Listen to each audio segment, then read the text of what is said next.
जहद कर रहा है आपके इस जमघटी असेंबली कॉन्स्टिट्यूएंसी में मजलिस इत्तेहादुल मुस्लिमीन चाहती है कि यहाँ के रहने वाले हजरात, यहाँ के रहने वाले गरीब भाई, यहाँ के रहने वाले मुसलमान भाई, नौजवान युग और तमाम मिलकर एक इत्तेहाद का सबूत दें कि आपके सदर, आपके कायद नकीब मिल्लत का ये हुक्म है कि यहाँ से सुशील कुमार साहब को जिताया जाए। और ये हमारा अखलाकी फर्ज बनता है कि हम हमारे सदर की बात को माने और लब्बैक कहे और मुस्तकबिल में हमारे लिए कोई बेहतर रास्ता निकले यहाँ से। इसके लिए जमघटी की आवाम से गुजारिश की जाती है कि आप अपना कीमती वोट 10 तारीख के दिन कुल्ली मजलिस इत्तेहादुल मुस्लिमीन के ताहिदी उम्मीदवार जनाब सुशील कुमार साहब को अपना वोट दे। ये एक बात हो गई है।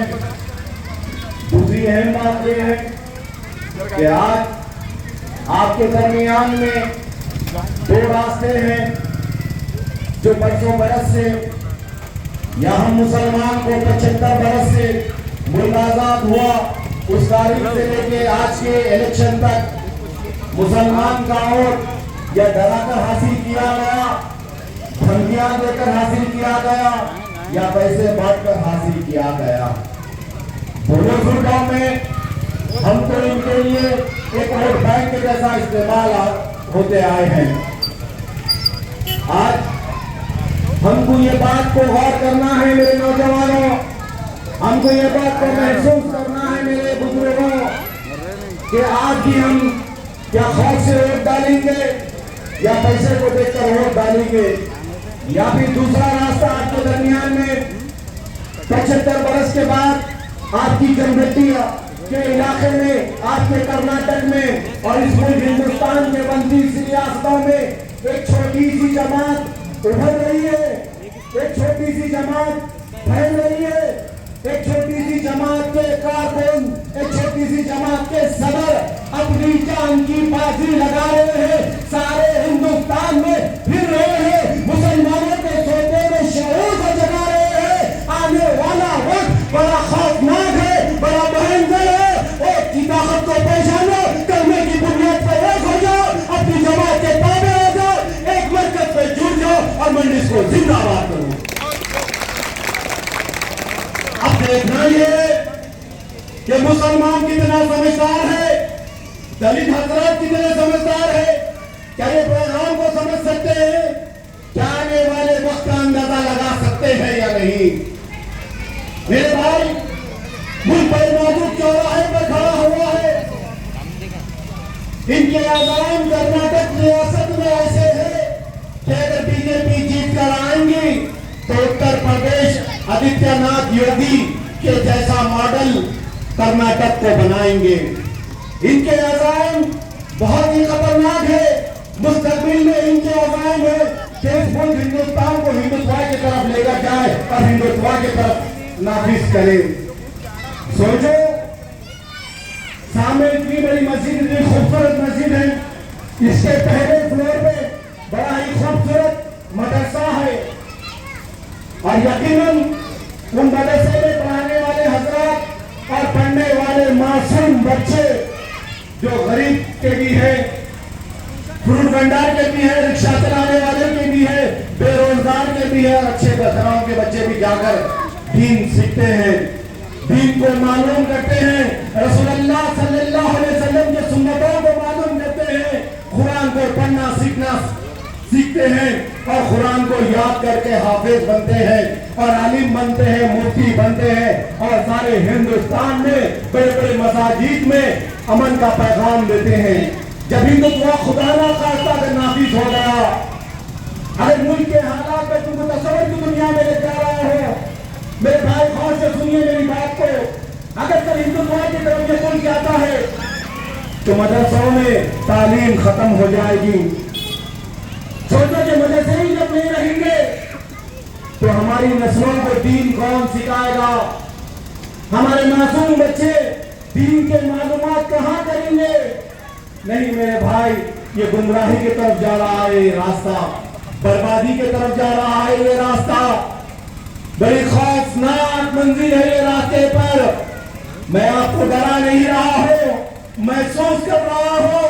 इस मुल्क के कई रियासतें हम फिर रहे हैं और देख रहे हैं कि दिल्ली में बैठी हुई साजिशें कैसे बन रहे हैं, दिल्ली में बैठी हुई सरकार के और आरएसएस के मंसूबे क्या है, विश्व हिंदू परिषद के मंसूबे क्या है, ये गेरू रंग, ये जाफरानी झंडे के मंसूबे क्या है। इनकी सियासत शुरू होती है मुसलमान पे और सियासत खत्म होती है मुसलमान पर। क्यों मेरे भाई, हम इतनी बड़ी तादाद में अक़लियतें हैं, क्या हम एक जगह जमा नहीं हो सकते? क्या एक क़यादत को हम चुन नहीं सकते? क्या हमारी क़यादत को हम मजबूत नहीं कर सकते? अरे हमारी क़यादत को हम मजबूत नहीं करेंगे तो कौन आकर मजबूत करेगा? क्या आप इंतजार कर रहे हैं कि आसमान से कोई फरिश्ते उतरे या जमीन से कोई रूहानी ताकत निकले जो तुमको तुम्हारी जमात को मजबूत करने के लिए? नहीं मेरे भाई, इस मुल्क की जमहूरियत में एक ऐसा रास्ता है कि हमको हमारी क़यादत को मजबूत करना है, हमारे क़यादत के हाथ को मजबूत करना है। क्यों नौजवान एक मरतबा सियासी में नहीं आ सकते? कब तक हम बटेरे रहेंगे? कब तक हम डूबते रहेंगे? कभी फिरकों के नाम पर हम बटे हुए हैं, कभी मौलाना साहब के नाम पर बटे हुए हैं। एक तबका जाता है कांग्रेस की तरफ, एक तबका जाता है कोई और जमात की तरफ, एक तबका जाता है कोई और जमात की तरफ। हमारी शरीयत का क्या होगा? हमारे मासूम बच्चों के मुस्तकबिल का क्या होगा? हमारे रोजगार का क्या होगा? हमारी तालीम का क्या होगा? हमारी बच्चों की हिफाजत का क्या होगा? ये सोचना किसका काम है? आने वाली नस्लों के लिए। आप अगर मुंतशिर रहेंगे तो आने वाली नस्लें कोसेंगी, बदवा देंगे हमको कि हमारे बड़े मुंतशिर थे, हमारे बड़ों का और कई हिस्सों में बटा, जिसकी वजह से एक क़यादत को नहीं बना सके। मेरे भाई, बड़े नाजुक चौराहे पर खड़े हुए हैं हम। वक्त के तकाज़े का, वक्त के तकाज़े की डिमांड को समझो। वक्त का तकाज़ा यही कह रहा है कि आप मुत्तहिद हो जाओ। वक्त का तकाज़ा यही कह रहा है कि आप अपनी सभा में इत्तेहाद को पैदा करो। अरे आज बैरिस्टर असदुद्दीन ओवैसी साहब हिंदुस्तान के 29 रियासतों में रहने वाले 25 करोड़ गैर मुसलमानों की क़यादत कर रहे हैं। कोई इनको अच्छा कहता है, कोई इनके बारे में अच्छा नहीं कहता है। मगर मैं एक बात बताऊं, दोनों के लिए भी असदुद्दीन ओवैसी साहब आवाज उठा रहे हैं। जो इनके हक में है, जो इनके खिलाफ है, दोनों की क़यादत असदुद्दीन ओवैसी साहब कर रहे हैं। आज यहाँ आपका मुसलमान कर्नाटक का कहता है कि ये फला टीम है। कुछ मुसलमान हजरात कहते हैं कि हम ओवैसी साहब को वोट देंगे तो बीजेपी आ जाएंगी। नहीं मेरे भाई, बीजेपी को जहां तक आना था वो आ चुकी। अब बीजेपी को रोकना है तो ओवैसी साहब को आगे बढ़ाओ।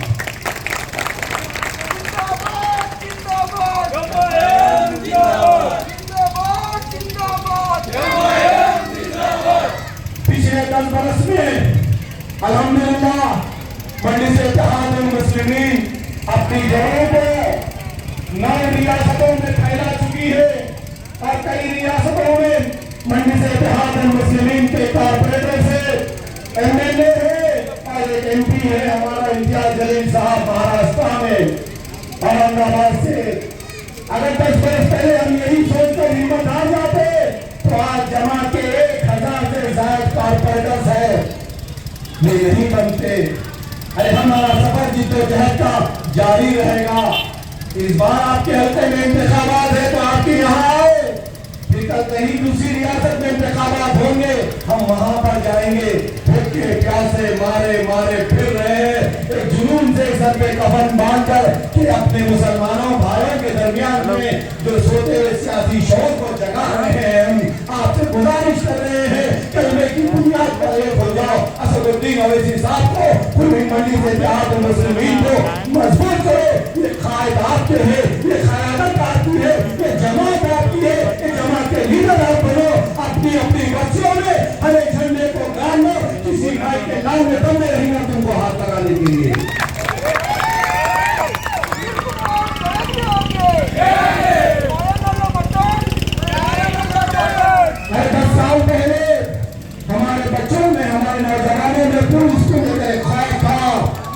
मगर यही क़यादत आज पार्लियामेंट में ऊंची आवाज से जब गुर्राती है तो अच्छे अच्छे वक्त के वज़ीर आज़म को, वक्त के वज़ीर आला को, वक्त के होम मिनिस्टर को सुनना पड़ता है। तो नौजवानों में ताकत पैदा होती है कि हमारा भी एक लीडर है, हमारा भी एक क़ायद है, हमारी भी एक क़यादत है, और नौजवानों में ताकत पैदा होती है। आपकी रियासत में किसी कॉलेज में एक हमारी बहन नारे तकबीर अल्लाह अकबर अकेली तरह पे तकबीर पुकार रही थी। हिंदुत्व के ज़ाफ़रानी झंडों का काफिला उसके करीब हमले को जा रहा था, वो अकेले लड़की पुकार रही थी। और वो लड़की क्यों पुकार रही थी? इस्लाम जिंदाबाद, नारे तकबीर अल्लाह अकबर। ये मिजाज पैदा करना चाहते हैं हम।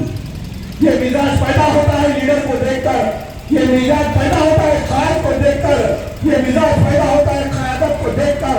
मेरे भाई घबराने की जरूरत नहीं है, सदियों से मशहूर है एक मियां भाई 100 पे भारी, याद रखो, मशहूर है ना बात। और हम इस मुल्क हिंदुस्तान पर 800 बरस हुक्मरानी जहांबानी की जो है, हमारी रगों में हुक्मरानों का खून है, गुलामों का खून नहीं है, वज़ीरों का खून नहीं है। तो क्यों गुलामी करते हो? हुक्मरान कल भी थे, आज भी है, और इंशाअल्लाह ताला कल भी हम हुक्मरान रहेंगे।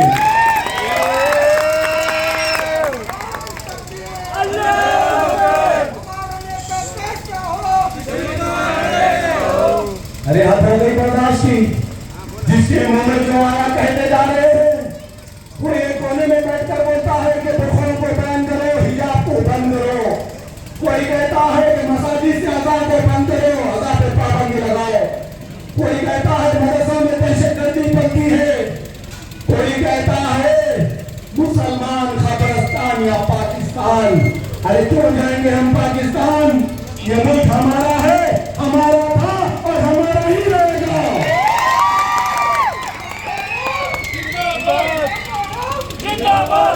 किसी माँ के गले में इतनी हिम्मत नहीं है कि मुसलमान को यहाँ पर हाथ लगा सके। अरे तुम्हारे लिए क़यादत हैदराबाद में तैयार है।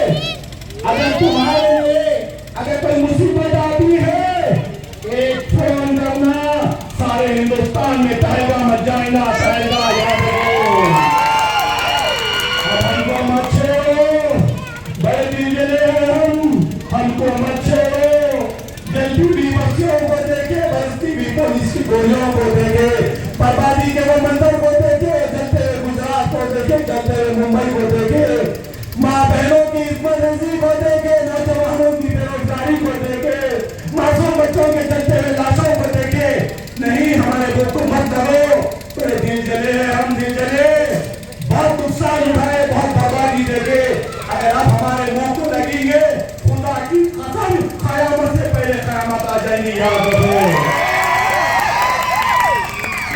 कल तक हम गुमराह थे, कल तक हमारे पास कोई मुतबादिल नहीं था, कल तक हमारे पास कोई सियासी प्लेटफॉर्म नहीं था, कल तक हमारे पास कोई क़यादत नहीं थी। मगर अल्लाह का शुक्र है, अल्लाह का शुक्र अदा करते हैं हम।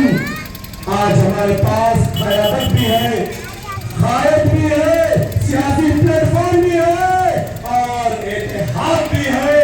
एक को छेड़ेंगे तो 1 लाख निकल जाएंगे बाहर।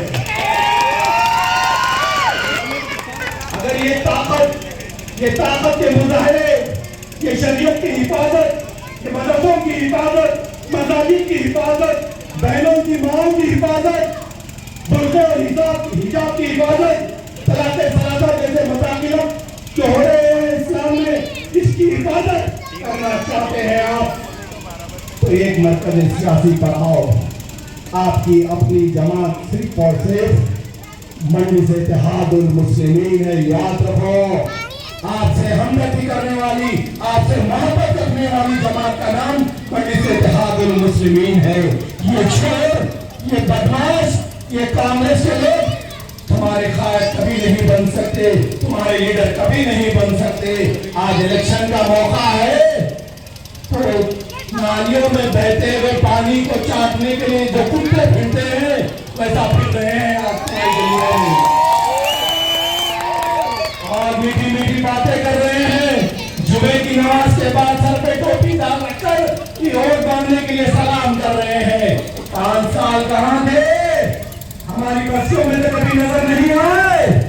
जब हिजाब के ऊपर फसाद हो रहा था, कहाँ थी कांग्रेस? जब तलाक सलासा के ऊपर बिल पास हो रहा था, तो इनका राहुल गांधी कहाँ था? अपोजिशन में था मगर आवाज नहीं उठाया।